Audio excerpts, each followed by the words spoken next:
So I actually wanted to chat on this video about what it means to get repeat business for us, and also recommendations from property agents, because it's so nice to have people in the property ecosystem who are recommending us and supporting us, because recommendations really do solidify and validate the fact that the team are doing a good job on all projects. There's nothing worse than, because contractor loyalty and fit out is just, people come and go all the time unless you do a good job, and then they stay. And if they do stay, you've really got to cherish those clients, because you never know what could come out of them going forward.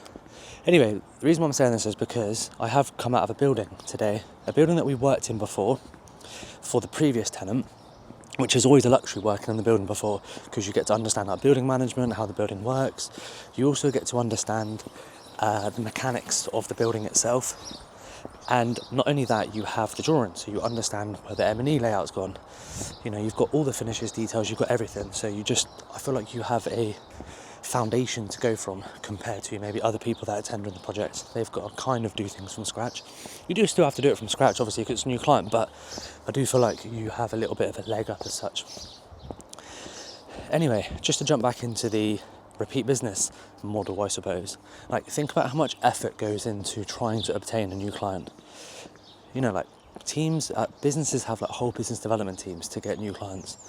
Think about how much money gets spent on events, taking agents out, or not saying we do that, but loads of different ways. Even me, podcasting, that's a BD tool, and the amount of money that I spend on it.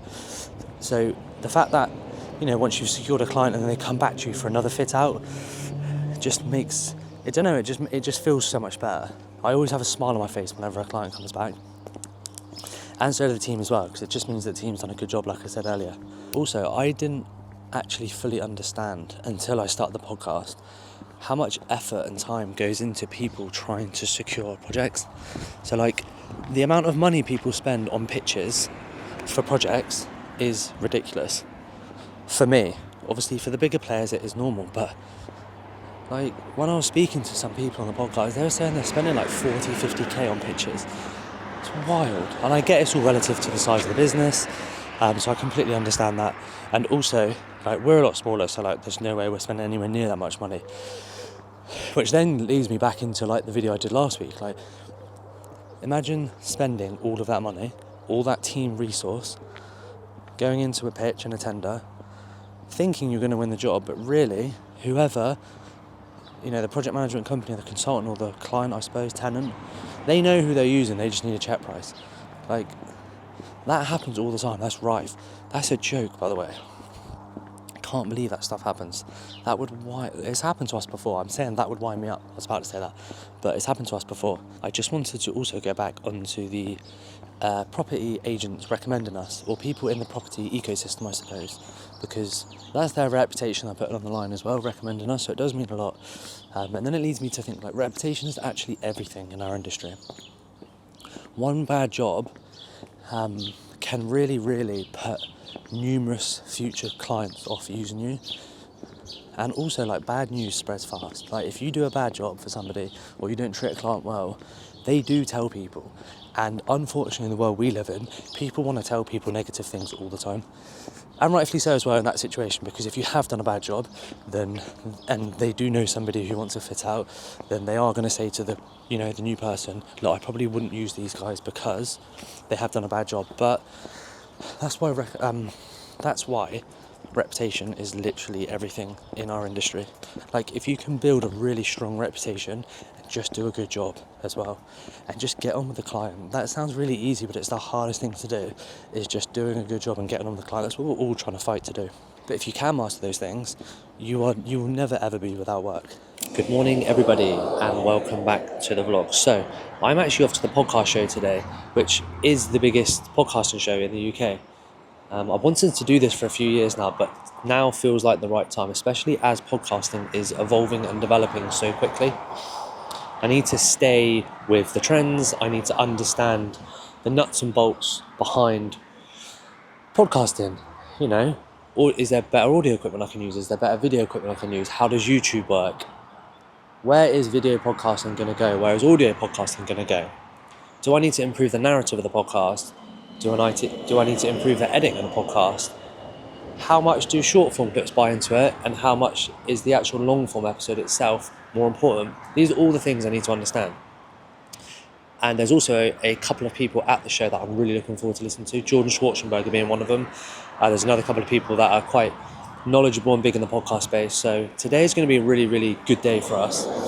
I'm actually taking Lucy up and Joe, who does the videography for the podcast, and he runs his own content business, I suppose, that part of that business manages podcast. But anyway, they're both coming up as well. So we're going to look at it as a team almost, because, it's all good me coming up here, but I know I'm the driver behind the podcast, and I suppose it is my podcast, but at the end of the day, I don't know everything, so I need a team behind me to understand it as well, so we can all make decisions on where we go with it. Because I've said this on a video before, but the plans for the podcast that I have are absolutely massive, and I'm not talking about subscribers and views, because it's not really about that. I have a niche podcast. It's about dominating my industry using video content in the form of podcasting, and obviously these vlogs, but talking about podcast video, obviously. So yeah, super pumped, super exciting. I am going to do some reactive videos whilst I'm up there as well, especially when I'm listening to the talks, because I think there's going to be a lot of value in those talks for me and for the team and for the podcast. So as I reflect on what has been such a good day, by the way, at the podcast show, I wanted to go to the podcast show a couple of years ago when I had my previous podcast, but I never got around to it, and I finally committed to going today. And what a positive day. The amount of things that I thought I knew about podcasting, or just about the world and podcasting in general, that I don't actually know. So I actually want to give you my key takeaways that I've taken from today.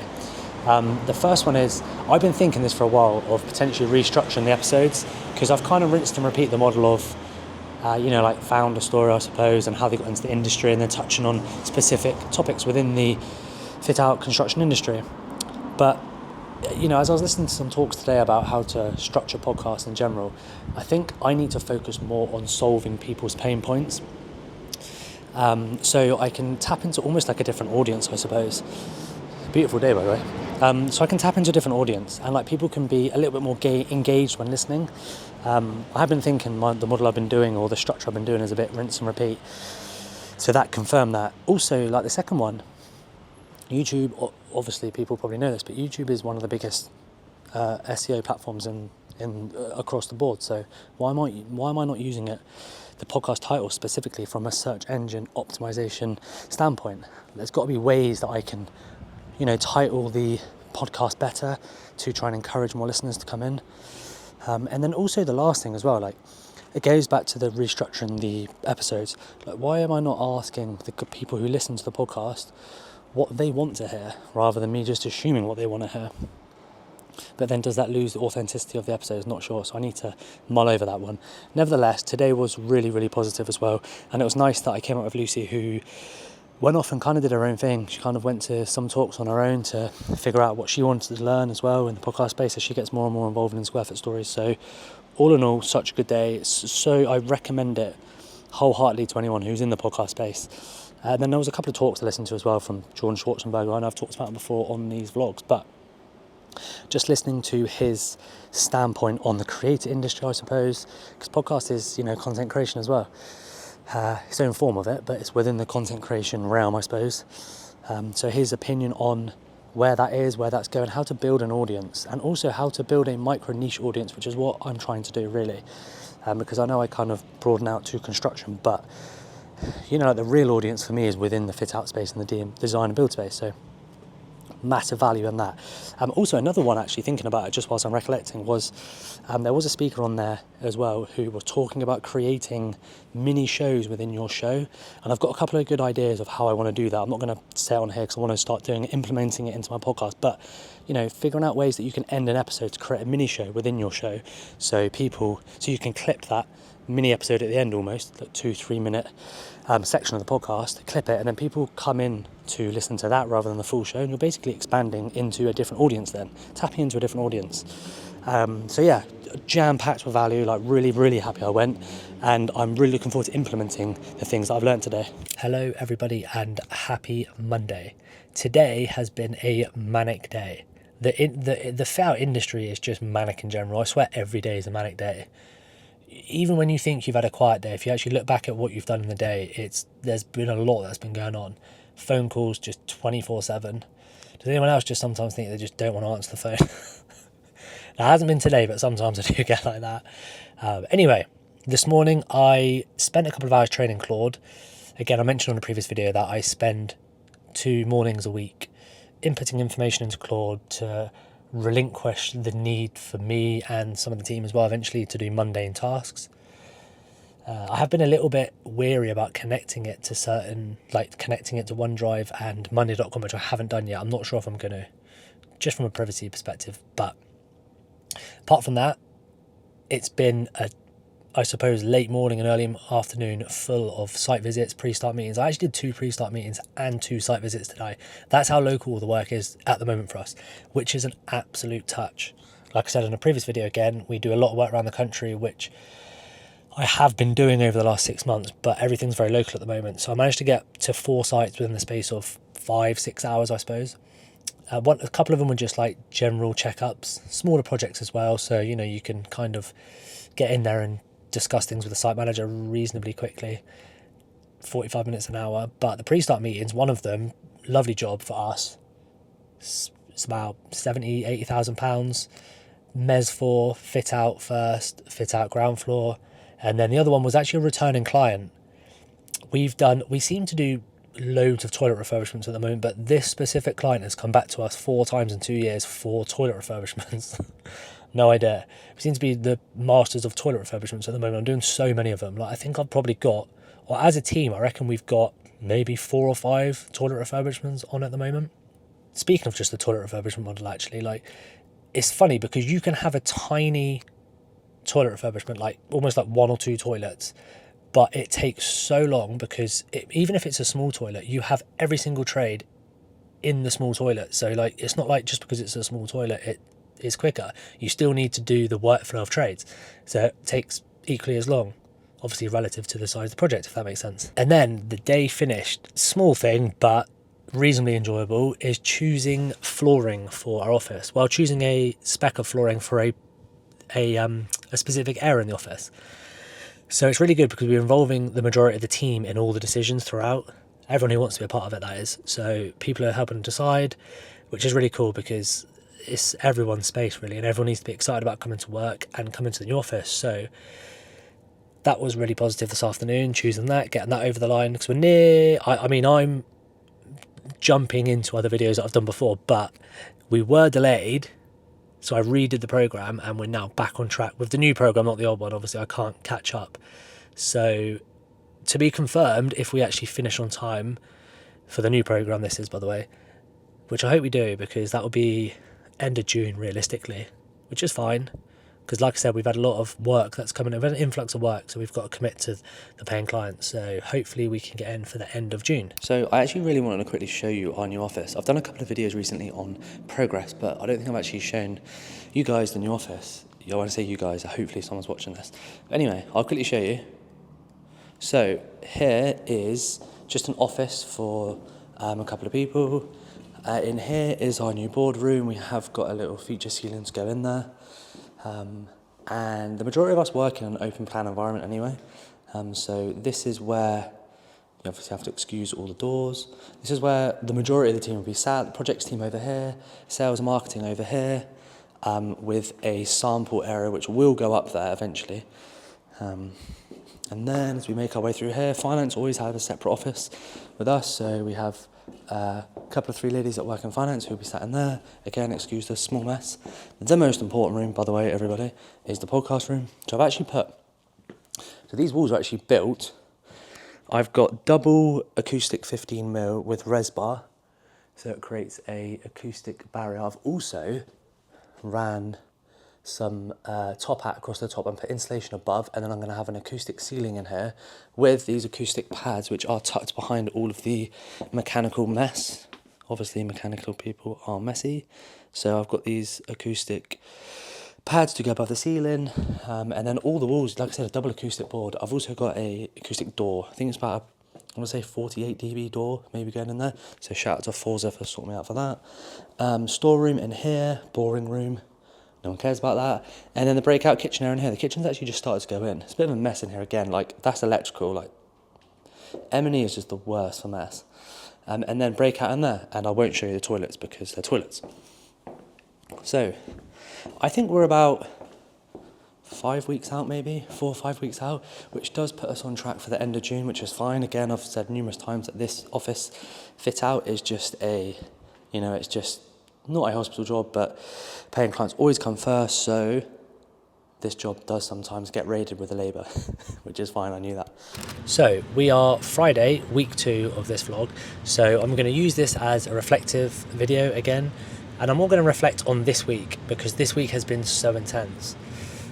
I mentioned on a previous video that we're looking to carry out some works in the educational sector. So this week I've had to get a tender over the line, and getting a tender over the line can be so intense, especially when you're relying on subcontractors getting costs back to you on time. And there's difficulty sometimes going to visit site when it's educational, because this time of year traditionally there's exams and it's quite difficult to get in the building, in the area we're working in, and to align everyone's diaries subcontractor wise. So the last week always feels very intense, which is some this week out, like I just said. But anyway, this tender, which I've managed to get over the line, by the way, what a relief when you get a tender done and sent off on time. It just feels like a massive weight off your shoulders. But yeah, it's going to be if we can win the job, that is going to be perfect for us in the summer. And by the way, just to comment on what goes together on a tender, I mean, this was a £400,000 tender. It's not a huge job, but a very, very nice sized job for us to do. The amount of effort that goes in from, the distribution of information to subcontractors, the amount of effort that goes in from the subcontractors as well. So, I've got to give them credit because they've got to get it over the line. Without them getting it over the line, I can't get it over the line. So credit to the subbies. But just in general, this week feels like it's been just a week of deadlines and getting things to a point where I can meet deadlines at the end of this month. So I've got a few different jobs that need to be finished at the end of this month. We're actually fitting out a charity's new headquarters, and there is a real cut-off date at the end of this month. So there's a lot of pressure on that job to get that over the line, and everybody here knows what it's like. This is the last, I think I've got 4 construction weeks left. Everyone knows what the last 4 weeks of a project's like.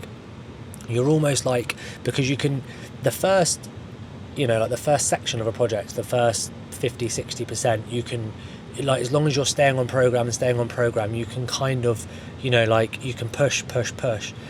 But I feel like sometimes when you get to the last 4 weeks, if there's been any mistakes been made along the line, they come to realisation in the last 4 weeks, and then that's when pressure really gets piled on. Not saying that's happened on this one, but it has happened before. So the last month of a project like this, which is a 3 or 4 month project, I think, or 16 weeks, is just so intense. So we're 4 weeks out. This week has been very intense. Next week as well is even more. It's the critical path on this job and another job. So I just feel like this week has just been deadline driven, and probably said it a couple of times, but extremely intense. And to top it off as well this week, I will get onto a positive thing, by the way. I feel like it's just a negative whinge. But anyway, I was supposed to record a podcast today, but it got cancelled a couple of days ago, which really cocks up the podcast schedule for releasing and my content schedule in general, because we release these bi-weekly and then the podcast bi-weekly, so it's one on 1 week and then obviously the one the next. So this has really messed up that schedule. I'm just going to turn this AC down because it sounds very loud.